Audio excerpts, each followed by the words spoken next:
আসসালামু আলাইকুম রহমতুল্লাহ। আমার কথা শুনবার জন্য আপনাদেরকে স্বাগত জানাই।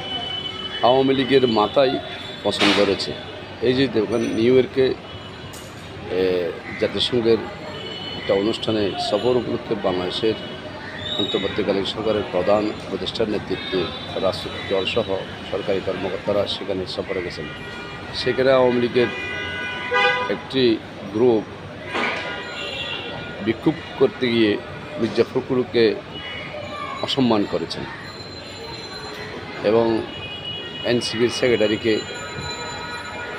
পিছনে ডিম নিক্ষেপ করেছেন।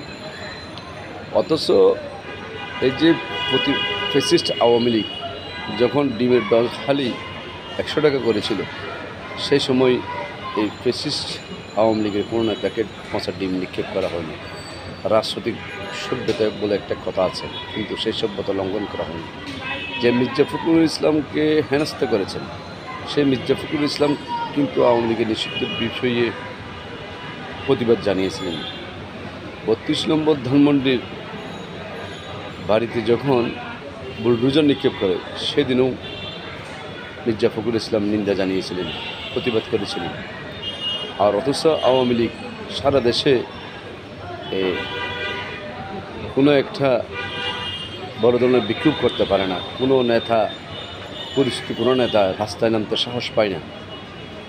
অথচ এই আওয়ামী লীগ মির্জা ফখরুলকে অসম্মানী করে। মির্জা ফখরুলকে 100টার উপরে মামলা দিয়েছিলেন, জেল দিয়েছিলেন, জুলুম করেছিলেন, নির্যাতন করেছিলেন। কিন্তু তাদের সেই কার্যক্রমে তাদের কী অর্জন? এই আওয়ামী লীগের এই অনৈতিক বিক্ষোভের কারণে বাংলাদেশে আওয়ামী ফেসিবাদ রেজিম মাফিয়ার বিরুদ্ধে আরও বেশি দৃঢ় পক্ষ গড়ে উঠবে। সেইখানে আওয়ামী লীগের রাজনীতির নিষিদ্ধের মেয়াদ আরও দীর্ঘতর হবে।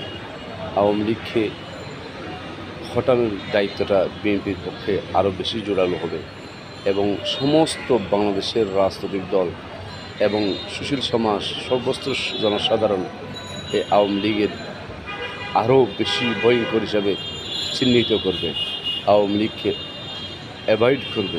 আওয়ামী লীগে যারা অতিরিক্ত খুশি হয়েছেন, তাদের মনের এই খুশি বেদনায় রূপ নেবে। তাদের এই খুশি কান্নার